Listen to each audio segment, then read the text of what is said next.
Hello नमस्कार दोस्तों, स्वागत है आप सबका आपके अपने परिवार बदायूं स्टडी अप पर। तो मैं जो कौन आप सभी का एक बार फिर से स्वागत करता हूं अपने YouTube channel Budaun study up पर। तो देखिए दोस्तों, आज हम बहुत ही महत्वपूर्ण टॉपिक के बारे में डिस्कस करने वाले हैं, जिसका नाम है डीएनए फिंगर प्रिंटिंग, जिसको हम हिंदी में बोलते हैं डीएनए अंगुली छापी।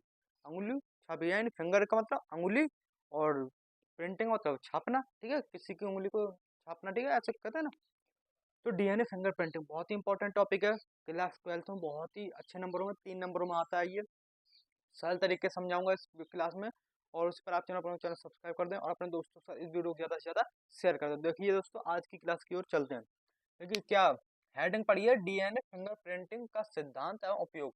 पहले हम इसका सिद्धांत पढ़ेंगे, उसके बाद उपयोग पढ़ेंगे इसके, ठीक है। देखिए क्या है, सिद्धांत हेडिंग डालनी है आपको, फिर क्या देखना, डीएनए फिंगर प्रिंटिंग को सर्वप्रथम, यानी जो डीएनए फिंगर प्रिंटिंग है उसको सबसे पहले एलेक जेफरे, यानी एलेक जेफरे एक वैज्ञानिक था। क्या था? एलेक जेफरे एक वैज्ञानिक था।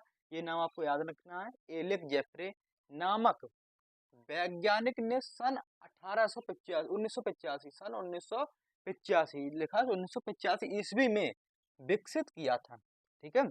विकसित किया था। क्या कह रहा है ये, डीएनए फिंगरप्रिंट को सर्वप्रथम एलेक जेफरे नामक वैज्ञानिक ने सन 1985 ईस्वी में विकसित किया था। यानी जो डीएनए फिंगरप्रिंट की एक तरीके से आप कह सकते हैं खोज की, वो एलेक जेफरे नामक वैज्ञानिक ने की। जिसका कब की? 1985 में की। कब की? 1985 में की, एलेक जेफरे वैज्ञानिक ने, ठीक है। ओके, ठीक है, विकसित किया था। तथा डॉक्टर लालजी और डॉक्टर बी के कश्यप। कौन है? डॉक्टर बी के कश्यप। डॉक्टर लालजी और डॉक्टर बी के कश्यप द्वारा इस क्षेत्र में महत्वपूर्ण कार्य किए गए। यानी देखो, खोज तो एलेक जेफरे नामक ने, मतलब वैज्ञानिक ने कर दी। एलेक जेफरे जो वैज्ञानिक था उसने खोज कर दी। कब कर दी? 1985 में कर दी।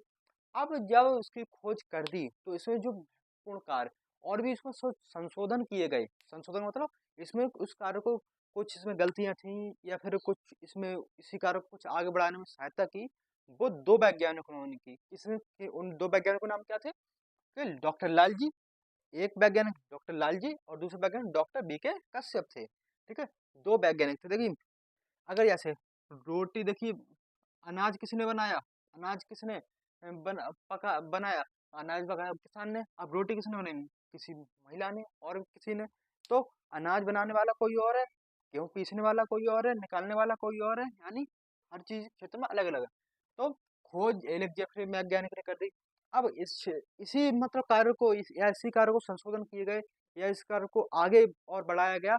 वो किसने बढ़ाया? डॉक्टर लालजी ने बढ़ाया और डॉक्टर बी के कश्यप ने बढ़ाया। डॉक्टर लालजी और डॉक्टर बी के कश्यप ने इस चीज को आगे बढ़ाया। अब ये बात तो हो गई कि इस क्षेत्र में किस किसने कार्य किया, किसने इसकी खोज की, कब की, और किस किसने इस कार्य को आगे बढ़ाया, ठीक है। हम बात आती है डीएनए फिंगरप्रिंटिंग है क्या, ठीक है, वो बात समझिए आप। ये लिखा है, वह तकनीक जिसके द्वारा डीएनए की विशिष्टता के आधार पर, वह तकनीक जिसके द्वारा डीएनए की विशिष्टता के आधार पर किसी व्यक्ति की पहचान की जाती है। यानी वह तकनीक, यानी वह तकनीक जिसके द्वारा डीएनए की विशिष्टता के आधार पर, यानी डीएनए के द्वारा किसी व्यक्ति की पहचान की जाती है, वह क्या कहलाती है? डीएनए फिंगरप्रिंटिंग कहलाती है। बात क्लियर है इतनी? बताइए, बात क्लियर? ओके, आपको बात क्लियर हो गई होगी, ठीक है। क्या लिखेंगे? वह तकनीक जिसके द्वारा डीएनए की विशिष्टता के आधार पर किसी व्यक्ति की पहचान की जाती है, डीएनए फिंगरप्रिंटिंग कहलाती है। बात इतनी समझ में आई तो बताओ, आई? ठीक, आ गई होगी है। अब देखिए उपयोग में क्या करेंगे आप, उपयोग हेडिंग डालेंगे। उपयोग में देखिए, पैतृकता की पैतृक पैतृकता का निर्धारण करने में, यानी कि पैतृकता का मतलब माता पिता का निर्धारण करने में, ठीक है। पैतृकता का निर्धारण करने में कि किसके ये बच्चे हैं, ठीक है, उसका निर्धारण करने में। बात क्लियर? किसके ये बच्चे हैं या हमारे माता पिता कौन है, इसका निर्धारण कौन करता है? डीएनए करता है। डीएनए बताता है इस चीज को, ठीक है। हमारा डीएनए मिला और हमारे बाप का डीएनए मिला, मैच हो गया तो हमारा बाप बेटे हैं हम, ठीक है, वरना नहीं है। नंबर 2, किसी व्यक्ति की पहचान करने में, किसी कोई व्यक्ति है, अनजान व्यक्ति है, उसकी पहचान की जा सकती है डीएनए के द्वारा, ठीक है। उसकी जो कोई, अगर हमारे गांव में कोई नया आया हो, हमारे घर में कोई नया सदस्य आया हो और वो बता रहा हो अपने आप को कि हम तुम्हारे घर के सदस्य हैं, हम तुम्हारे बेटे हैं या तुम्हारे हम कोई और हैं, कोई भी हो, तो उसकी जांच कैसे की जा सकती है कि ये हमारे घर का सदस्य है, डीएनए के द्वारा। ठीक है, डीएनए के द्वारा उसकी जांच की जा सकती है। 2 पॉइंट क्लियर, एक पॉइंट ये क्लियर हुआ और एक पॉइंट ये क्लियर हुआ। ठीक है, अपराधी की पहचान करने में, अपराधी की पहचान करने में कैसे, अपराधी की पहचान कैसे कर सकते हैं आप इसमें?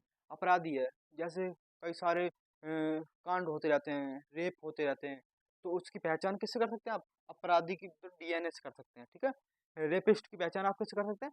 डीएनए से कर सकते हैं। ठीक है, दुर्घटना में मरे हुए व्यक्तियों की पहचान करने में, दुर्घटना में मरे हुए व्यक्ति की पहचान कैसे कर सकते हैं? जैसे दुर्घटना में कोई व्यक्ति घायल हो गया और आप उसको पहचान नहीं पा रहे हैं, तो कैसे? तो आप उसका डीएनए, जैसे सपोज करिए कोई दुर्घटना में किसी व्यक्ति की मृत्यु हो गई। ठीक है, मृत्यु हो गई, उसके बाद उसके घर वाले आए, ठीक है, कि हमारा सदस्य है, तो अब उसकी पहचान ना आप करवा रहे हैं ना वो कर पा रहा है, तो कैसे करेंगे? आप उसके परिवार का डीएनए लेंगे और उसका डीएनए लेंगे, तब मैच हो जाएगा, तो आप उसके द्वारा आगे प्रोसेस कर सकते हैं। तो ये पॉइंट हो गया आपका। यानी क्या कहेंगे आप? पैतृकता का निर्धारण करना नंबर 1, किसी व्यक्ति की पहचान करने में नंबर 2, अपराधी की पहचान करने में नंबर 3, दुर्घटना में मरे हुए व्यक्तियों की पहचान करने में नंबर 4।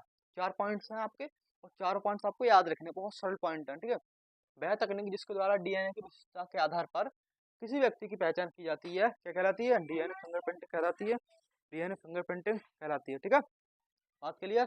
और डीएनए फिंगरप्रिंटिंग का सिद्धांत उपयोग सारी रहे, और आपका स्क्रीनशॉट ले लेना इसका, और मिलते हैं एक शानदार वीडियो के साथ। तब तक नमस्कार, धन्यवाद। ठीक है।